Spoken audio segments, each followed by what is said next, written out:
ကဲဒီနေ့တော့ဒီဗီဒီယိုကြည့်မှပြပါတယ်ဟိုမှာဟိုကျွန်တော်ရှာထားတာကျွန်တော်လေးတော့ကြောက်ကောင်းတယ်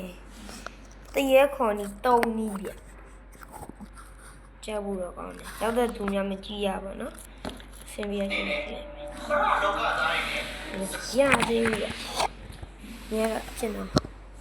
လိုလိုလိုက်လဲဆိုတော့ဟောတီကြီး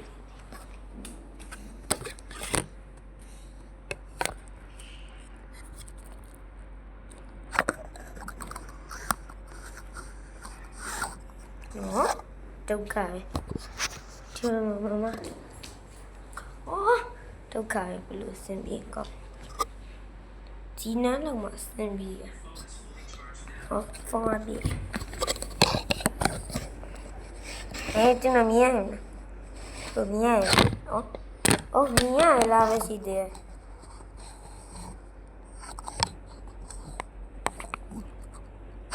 ။ဒုက္ခရော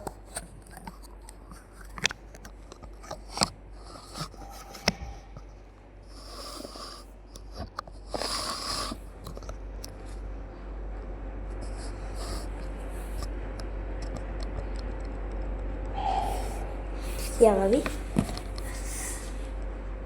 ကားပြောပါသလားဝိညာဉ်တွေနဲ့ဟောဆက်သွယ်ပါသလားပြောလို့ရတယ်ဆိုတာကိုဟောသိနေနေရှုံးပါသလားဒီလိုတဘာဝတော့ဖြစ်ပေမှုများကိုစိတ်ဝင်စားတဲ့သူများကြောင်းလန့်မှုကိုပဲခံစားလို့သူများအတွက်ပရလောကသားတွေနဲ့ဆက်သွယ်ပြီးဂိမ်းကစားလို့ရတဲ့ဤသုံးနည်းကိုပေါ်ပြလိုက်ပါဒီနည်းတွေဟာအမှန်တကယ်တင်းခေါ်နည်းတွေထက်ပိုပါတယ်ဒါကြောင့်16မြောက်ကလေးများနှလုံးရောဂါရှိသူများမပြုလုပ်ပြီးကျွန်တော်အနေနဲ့ကြိုတင်သတိပေးချင်ပါတယ်။နံပါတ်1ဒီကိုရတာနတ်ဆိုတော့ဒီခေတ်အဆိုရင်တော့တင်နေထိုင်တဲ့အိမ်ခန်းတစ်ခန်းထဲမှာတင်ကိုယ်တိုင်တယောက်တည်းစောင့်စားနိုင်တဲ့ခေတ်ဖြစ်ပါတယ်။ပထမဆုံးအနေနဲ့တင်ရခန်းဟာမြင်ရတယ်။ဒီအောင်ကျင်းမဲ့နေတဲ့အခန်းတစ်ခုဖြစ်နေရပါမယ်။ထိုအခန်းထဲမှာသူများပိုင်ရှင်စီကနေကျွန်တော်လောက်ထားသူများပိုင်ရှင်စီကနေကျွန်တော်ယူထားတာပါ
ဘလို့အခြေအနေဖြစ်မလဲဆိုတာတော့ကျွန်တော်လည်းမပြောတတ်ပါဘူးတင်းနေနဲ့ဒီခိမ်းကိုစော့မယ်ဆိုရင်တေချာ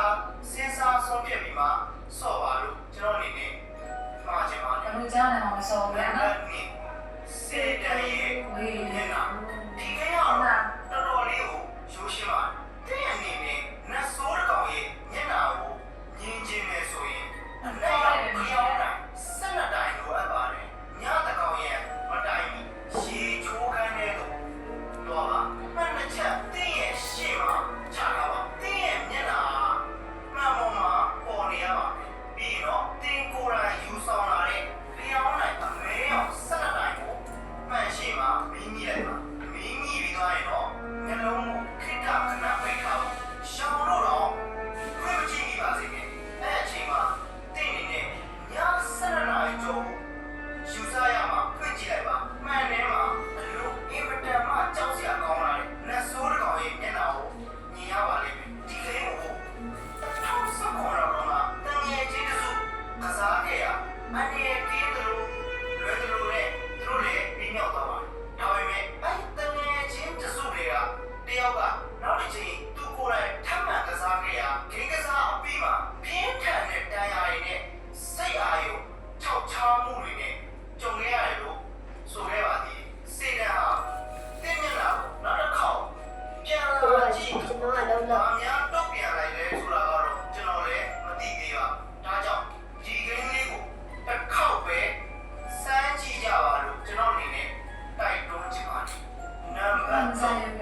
လိုက်ကြတယ်မဟုတ်ပါဘူး